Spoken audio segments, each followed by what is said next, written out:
भारतेंदु नाट्य अकेडमी की स्वर्ण जयंती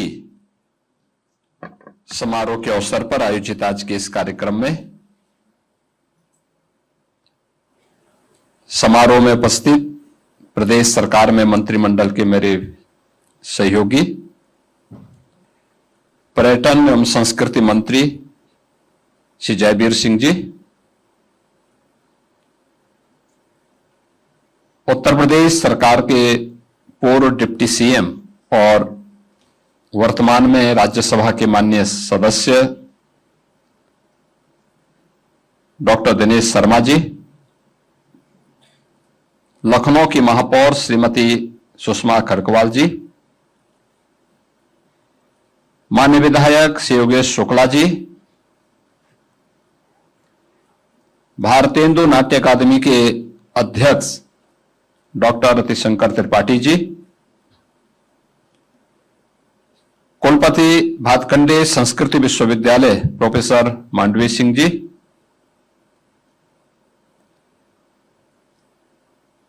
उत्तर प्रदेश सरकार के सलाहकार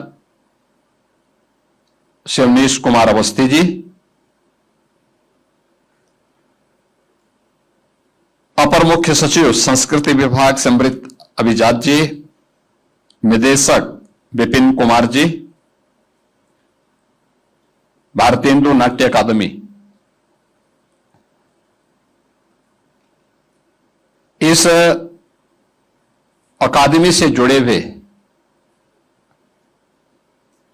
पूर्व छात्र, प्रमुख रंगकर्मी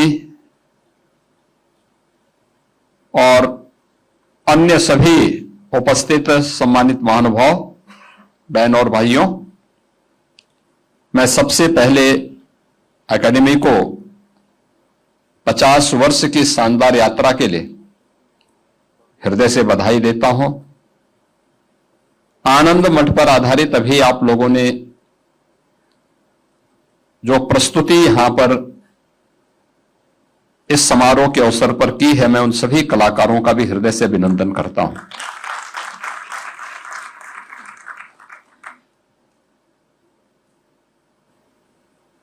वास्तव में ये जो मंचन यहां पे था, हम लोग बचपन में सुनते थे कि रंगमंच इस समाज का दर्पण होता है और वह समाज की दिशा तय करती है।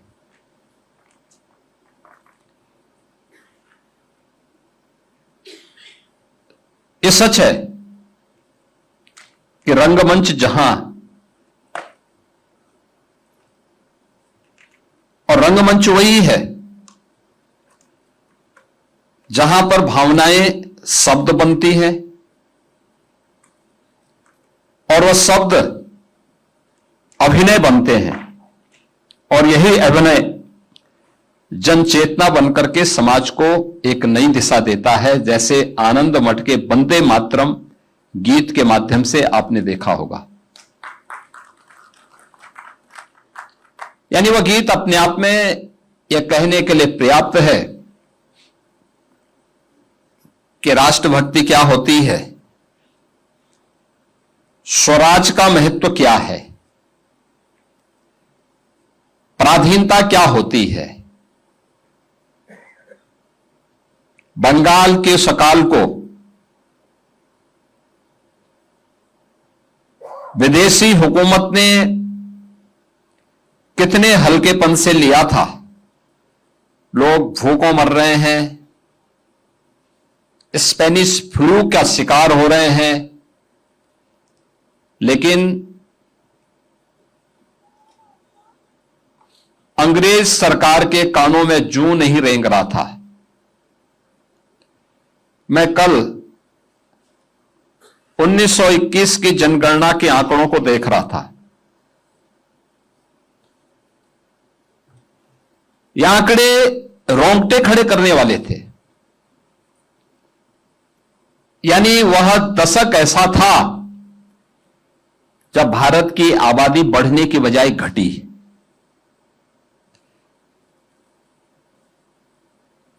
एक अनुमान के अनुसार उस अकाल में और स्पेनिश फ्लू के कारण 3 करोड़ से अधिक लोग मरे थे। याद करिए, 30 करोड़ की आबादी भारत की थी और 30 करोड़ में से 30 करोड़ से भी कम की आबादी थी, उनमें से 3 करोड़ यानी 10% से ज्यादा लोग उस अकाल की चपेट में आ गए थे। बृहत्तर भारत। लेकिन विदेशी हुकूमत के कानों में जूं नहीं रेंग रहा था। वह तब भी लगान ले रहा था, लूट कर रहा था और व्यापक अत्याचार का शिकार यहां के नागरिकों को बना रहा था। और ठीक इसके विपरीत आपको कोरोना जैसी महामारी के दौरान देखना चाहिए। कोरोना जैसी महामारी पूरी दुनिया इसकी चपेट में आई थी और उस दौरान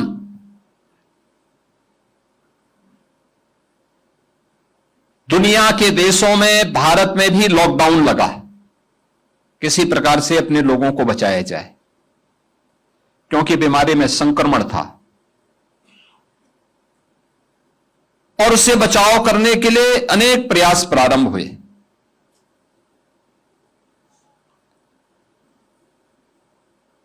याद करिए, प्रवासी कामगार और श्रमिक अपने घरों की तरफ आए,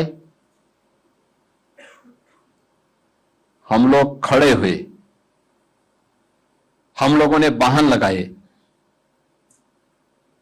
उन्हें क्वारंटीन सेंटर में भेजा, उनके लिए भोजन की व्यवस्था की, फिर उनके घर तक पहुंचा करके 1 महीने का राशन भी उनके तक पहुंचाने के साथ ही उन्हें परमानेंट राशन कार्ड भी उपलब्ध करवाया।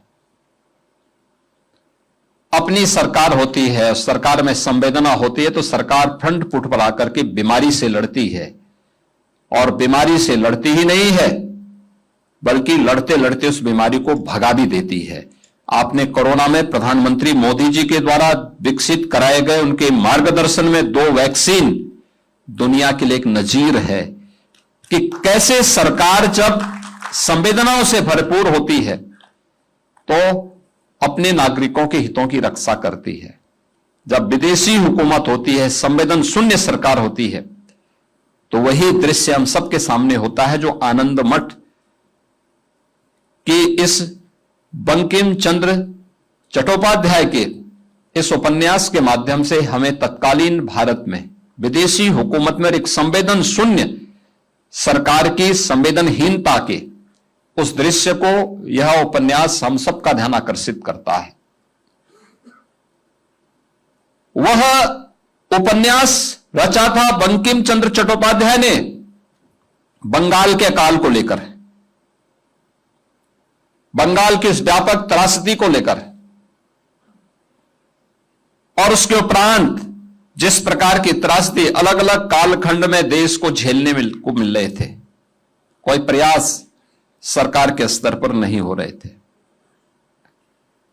यानी अकाल में तो बंगाल के अंदर क्या स्थितियां थी और कैसे वहां के लोगों में क्या स्थिति बीतती थी।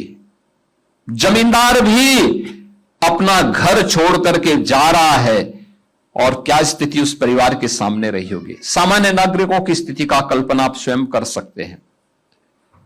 लेकिन उस भावना को अभिनय के रंगमंच ने अभिव्यक्ति दी और वह देश को न केवल राष्ट्रभक्ति के अपने एक नए ओज के साथ जोड़ने में सफल हुआ, बल्कि वंदे मातरम भारत का राष्ट्रगीत भी बन गया।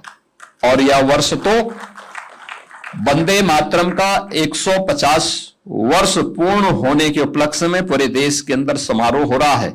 स्वाभाविक रूप से वंदे मातरम का जो ये प्रस्तुति है, यह भारतेंदु नाटक अकादमी को हर एक स्तर पर हर जनपद में इसके कार्यक्रम आयोजित करने चाहिए, हर स्कूल कॉलेजेस में करने चाहिए और संस्कृति विभाग को ने इसके लिए धनराशि उपलब्ध करवानी चाहिए। यह 15 मिनट का नहीं, कम से कम 2 घंटे का यह प्रस्तुति होनी चाहिए और बेहतरीन तरीके से वंदे मातरम के साथ इसका समापन होना चाहिए। याद रखना, जब मंचन के स्तर पर और मंचन हो उस समय खड़े होने की आवश्यकता नहीं, आप प्रारंभ में या अंत में अलग से उसका गायन करवाइए, लेकिन मंचन के दौरान लोग उसके बारे में देखें, उस क्रूरता के बारे में, उस त्रासदी के बारे में लोगों को एहसास कराने की आवश्यकता है। हमारी समस्या क्या है? हम अपने नायकों को सम्मान देने में परहेज करते हैं और यही कारण है कि एक समय हमारे संस्थानों पर ऐसे लोगों का कब्जा हो गया था जो पेशेवर गुंडे और माफिया को हीरो के रूप में, नायक के रूप में प्रस्तुत करते थे और जो समाज के सही नायक हैं उन्हें समाज के सामने खलनायक के रूप में प्रस्तुत करने की जो प्रवृत्ति थी, उसका परिणाम था कि समाज में उसी प्रकार के चरित्र सामने आते हुए दिखाई दिए। भाई जैसा परोसेंगे लोग उसको उसी रूप में स्वीकार करेंगे। आज जब सिनेमा अच्छा प्रस्तुत करने का प्रयास कर रहा है, रंगमंच अच्छा प्रस्तुत करने का प्रयास कर रहा है,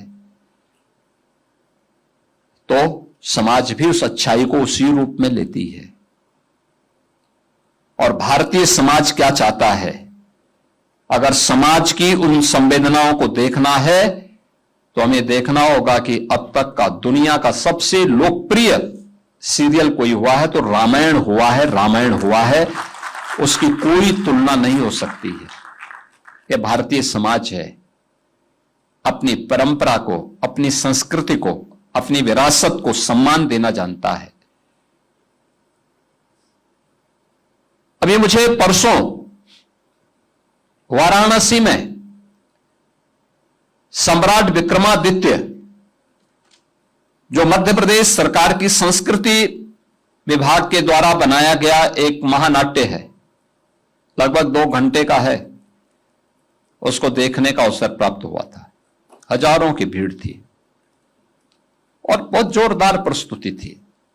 और हमें सचमुच जो संवाद हो, जो संगीत हो, वह, अगर आप लखनऊ की बात करते हैं,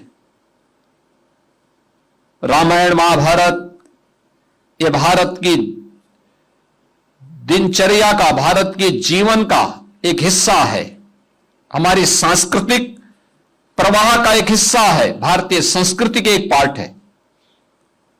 हर भारतीय परिवार इसे अपने जीवन का हिस्सा बनाता था, उससे इतर नहीं था, उससे इतर कभी नहीं था।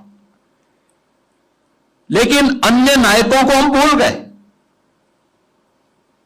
अगर स्कूल कॉलेजेज में झांसी की रानी लक्ष्मीबाई का मंचन हो,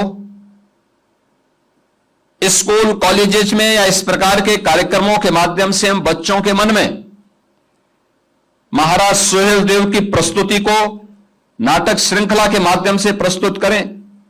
1000 वर्ष पहले जो शौर्य और जो पराक्रम महाराज सुहेलदेव ने दिखाया था और एक विदेशी आक्रांता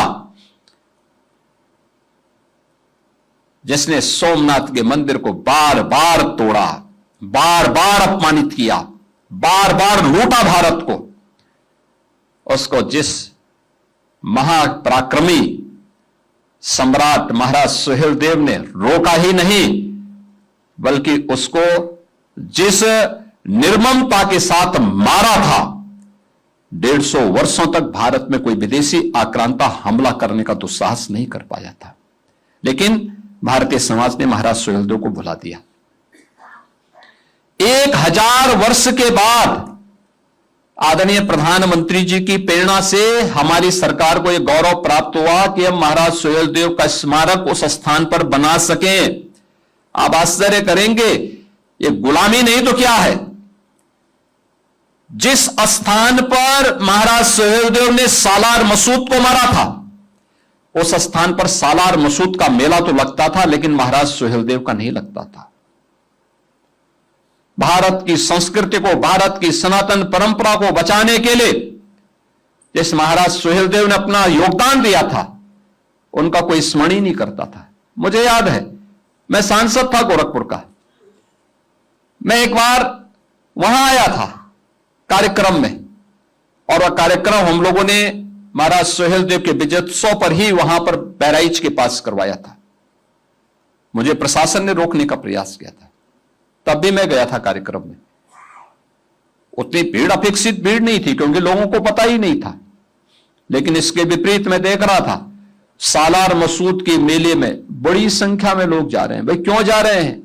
जो तुम्हें रौंदने के लिए आया था, तुम्हें इस नष्ट करने के लिए आया था, उसको सम्मानित करने के लिए वहां जा रहे हो। और आज मुझे अच्छा लगता है जब महाराज सुहेलदेव का भव्य स्मारक बहराइच के उस स्थान पर बना है, भीड़ अब ठीक उल्टा महाराज सुहेलदेव के स्मारक में जाती है, सालार मसूद के उसमें कोई झांकने भी नहीं जाता है। ये सालार मसूद ये किसी माफिया से कम नहीं है। जो माफिया अभी मिट्टी में मिले हैं, उन्हीं का एक रूप था। वह सालार मसूद भी भारत को लूटने के लिए उस समय आया था। ये वही करता था उस समय भी। एक सोमनाथ के मंदिर को ही नहीं तोड़ा था, अयोध्या में राम जन्मभूमि को भी इसी व्यक्ति ने क्षतिग्रस्त किया था। पहली बार लगातार आया था, और महाराज सुहेलदेव ने उसको मारा ही नहीं, वह मौत मारा था जो इस्लाम में सबसे खराब मानी जाती है। आग में गरम लोहे के तवे को रख करके उसमें बांध करके जलाया था उसको। और माना जाता है कि इस्लाम में इस प्रकार की मौत जहन्नुम में जाने की गारंटी होती है, और जहन्नुम में भेजने की गारंटी महाराज सुहेलदेव ने सालार मसूद को दी थी। और जब तक अत्याचारी के साथ इस प्रकार का व्यवहार नहीं करेंगे, तब तक वह भारत की संस्कृति पर इसी प्रकार का वो प्रहार करता रहेगा, क्योंकि जब भी उसे अवसर प्राप्त होगा। और यह कार्य, लेकिन महाराज सुहेलदेव के नाम पर कोई नाट्य श्रृंखला नहीं, कोई भी नाटक नहीं, कोई भी संगीत नहीं। लोक गीतों में स्थानीय स्तर पर थोड़ा बहुत अवधी और भोजपुरी में सुनने को मिलते हैं, लेकिन बाकी नहीं होता है। हमें बनाना चाहिए उन पर भी। अवंती बाई पर, वीरांगना अवंती बाई पर, वीरांगना उदा देवी पर, वीरांगना झलकारी बाई पर, महाराज बिजली पासी पर कौन बनाएगा? और हमारी नाट्य अकादमियों का दायित्व बनता है कि हम इस पे लघु नाटक बनाएं, आधा घंटे का, 1 घंटे का, 2 घंटे का मंचन करें, बच्चों के सामने बताएं। तो हीरो के रूप में तब प्रस्तुत करेगा अपने नायकों को, तब नायक के रूप में उन्हें लोग मानेंगे। और उन खलनायकों को जिन्होंने देश पर प्रहार किया था, भारत की संस्कृति को रौंदने का काम किया था, उन लोगों को कभी भी सम्मान नहीं मिलना चाहिए, कभी नहीं मिलना चाहिए। उनको उसी रूप में हमें प्रस्तुत करना चाहिए जिस रूप में आनंद मठ ने उसे प्रस्तुत करने का एक साहसिक कदम उठाया है। बंगाल की त्रासदी, अकाल की त्रासदी को कोई बंकिम चंद्र चटर्जी उसको आनंद मठ के रूप में सजोता है। सुहेलदेव को वह सम्मान देने के लिए कोई बंकिम चंद्र यहां नहीं पैदा हो पाया, जबकि पराक्रम और शौर्य की पराकाष्ठा थी 1000 वर्ष पहले। झांसी की रानी लक्ष्मीबाई को हम लोगों ने एक काव्य पाठ के माध्यम से वह प्रस्तुति देखी है, लेकिन ये अगर नाटक के माध्यम से आए, इसकी प्रस्तुति रंगमंच के माध्यम से हो, और प्रभावी हो सकती है। हमें देना होगा। क्या उम्र होती है? 26 वर्ष। 26 वर्ष की उम्र में वो वीरांगना लड़ती है, ब्रिटिश हुकूमत को चुनौती देती है और 1857 में प्रथम स्वातंत्र समर में ब्रिटिशर को पीछे हटने के लिए मजबूर कर देती है झांसी की रानी लक्ष्मीबाई। 58 में धोखे से झांसी की रानी लक्ष्मीबाई पकड़ी जाती है। 57 में नहीं, 57 में तो ब्रिटिशर भाग खड़े हुए थे। ऐसे ही वीरांगना अवंतीबाई के साथ हुआ। 57 में ब्रिटिशर को पीछे हटना पड़ा था। 1858 में उन्होंने धोखे से उनको मारा था। उम्र क्या थी? 26 साल। क्या उम्र होती है? 26 साल। और उस समय देश और मातृभूमि के लिए लोग लड़ रहे हैं। मंचन के माध्यम से प्रस्तुत करें। ऐसे अनेक नायक हैं। पंडित राम प्रसाद बिस्मिल, चंद्रशेखर आजाद, ठाकुर रोशन सिंह, कौन सम्मान देगा इन नायकों को? पंडित राम प्रसाद बिस्मिल तो ये आर्य समाज के प्रचारक थे। आजीवन भारत के लिए, भारत की परंपरा के लिए, भारतीय संस्कृति के लिए समर्पित थे। और शाहजहांपुर में उनकी जन्मभूमि नहीं थी। शाहजहांपुर तो उनकी कर्मभूमि थी। कर्मभूमि जो भारत की आजादी के लिए वे वहां जन जागरण के उद्देश्य से वहां कैंप करके रहते थे। आर्य समाज की शिक्षाओं को फैलाने के लिए, भारत की स्वाधीनता के लिए, नौजवानों की फौज खड़ा करने के लिए, स्वदेशी के लिए, स्वावलंबन के लिए।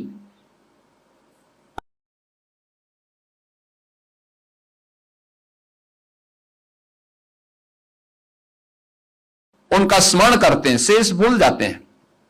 और भारतेंदु नाट्य अकादमी को इस दिशा में कार्य करने की आवश्यकता है, क्योंकि यह एक अवसर है जब यहां पर आपने यहां मांग रखी है त्रिपाठी जी, और आपने यहां पे बोला है, स्वाभाविक रूप से अपने लिए नहीं बोला।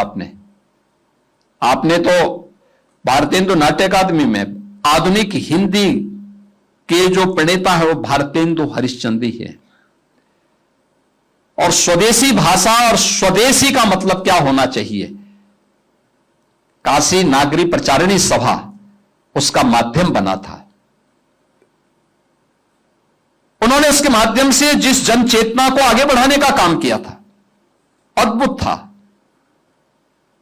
अद्भुत था। और उनकी स्मृति को जीवंत बनाए रखने के लिए स्वाभाविक रूप से सरकार का दायित्व बनता है कि हम उसमें सहयोग करें। आप यहां पे जो कार्यक्रम चला रहे हैं, डिप्लोमा का कार्यक्रम चला रहे हैं, 20 के आप 2 बैच चाहते हैं, समस्या अब उसकी नहीं है, सरकार उसको देगी, उसमें सरकार का पूरा सहयोग मिलेगा।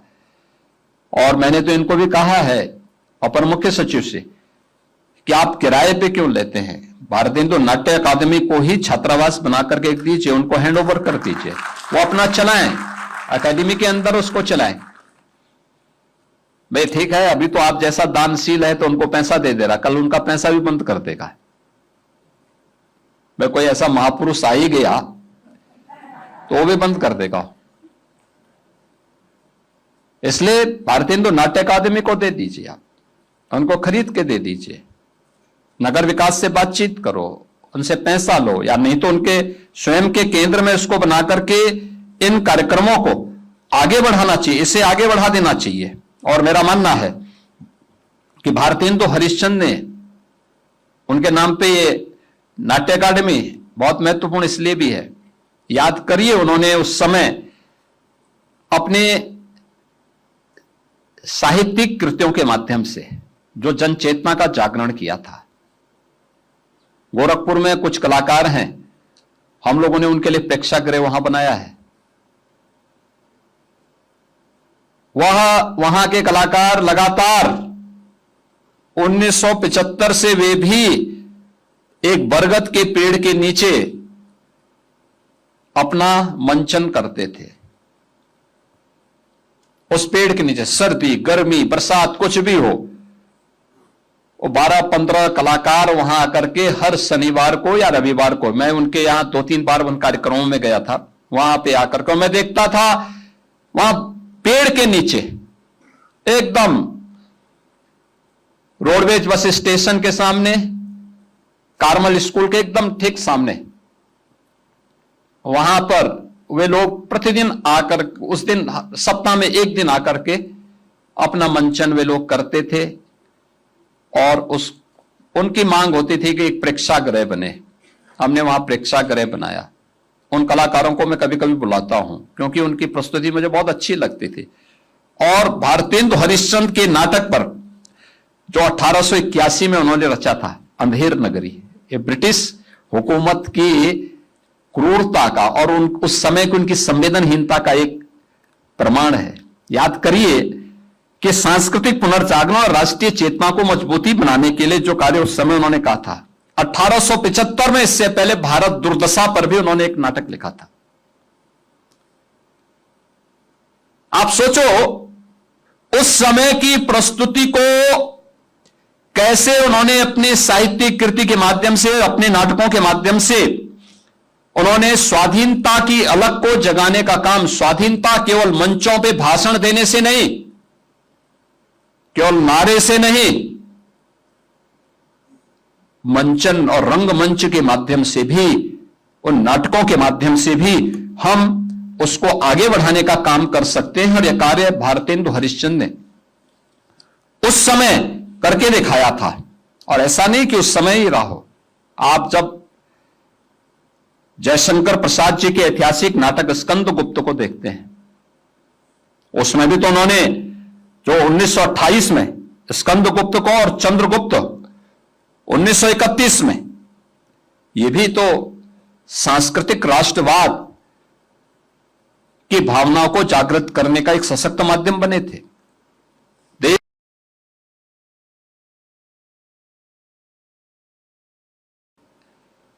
क्योंकि आजादी की लड़ाई में बहुत सारे लोग ऐसे भी थे जो ब्रिटिश हुकूमत की चाटुकारिता करते थे। इस सत्ता का अवगुण होता है, लेकिन सच बोलने का साहस, सच करने का साहस, और वह अपनी उस साहित्यिक कृति के माध्यम से, अपने नाटकों के माध्यम से, उन्होंने उस समय चंद्रगुप्त का जो प्रसिद्ध गीत था, अरुण यह मधुमय देश हमारा, मुझे लगता है कि हर भारतीय आज भी गाता है। यह हम सब के लिए एक नई प्रेरणा है। और आप देखते होंगे, मैं तो विधानसभा के सत्र के दौरान और अक्सर भी सदन में भी इन बातों को बार बार उठाता हूं। जब रामधारी सिंह दिनकर की कविताओं की कुछ पंक्तियों को उठाने का प्रयास करता हूं। रामधारी सिंह दिनकर, उन्होंने देश के आपातकाल के दौरान अपनी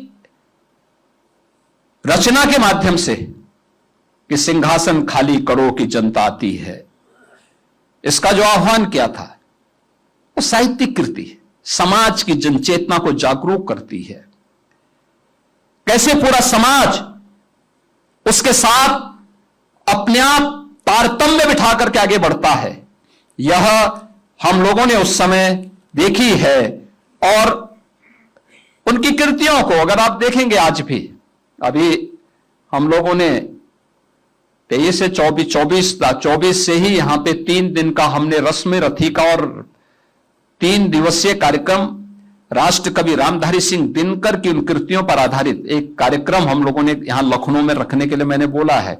और मैं संस्कृति विभाग से ही बोलूंगा कि उस पूरी टीम को मैंने कृषि मंत्री को लगाया है इसमें, कि वे वह लग करके उन लोगों को बुलाएं, उसका मंचन करें, युवाओं को जोड़ें, राष्ट्रीयता का अभाव पैदा हो।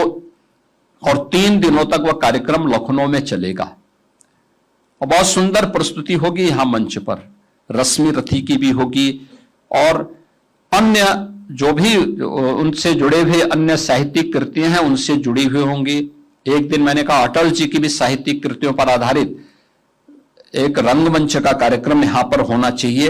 ये चीजें हम सब देखते हैं तो हम सब इस निष्कर्ष पर पहुंचते हैं कि बहुत कुछ हमारे पास है। उस दिशा में हमें अपने युवाओं को, वर्तमान पीढ़ी को तैयार करना होगा। उसके लिए हम कार्य प्रारंभ करें, अभी से प्रारंभ करें। और मैं तो चाहूंगा कि अगर मध्य प्रदेश सरकार के स्तर पर सम्राट विक्रमादित्य का इतना बेहतरीन प्रदर्शन हो सकता, उसका रंगमंच का एक महानाट्य के रूप में उसको प्रस्तुति देश भर में हो सकती है, हम महाराज सुहेलदेव को क्यों नहीं प्रस्तुत कर सकते? झांसी की रानी लक्ष्मीबाई को हम क्यों नहीं प्रस्तुत कर सकते? क्यों नहीं हम महाराजा महेंद्र प्रताप सिंह को प्रस्तुत कर देते, जिन्होंने ब्रिटिश हुकूमत के दौरान भी भारत की एक पैरेलल सरकार अफगानिस्तान में रह करके बना दी थी।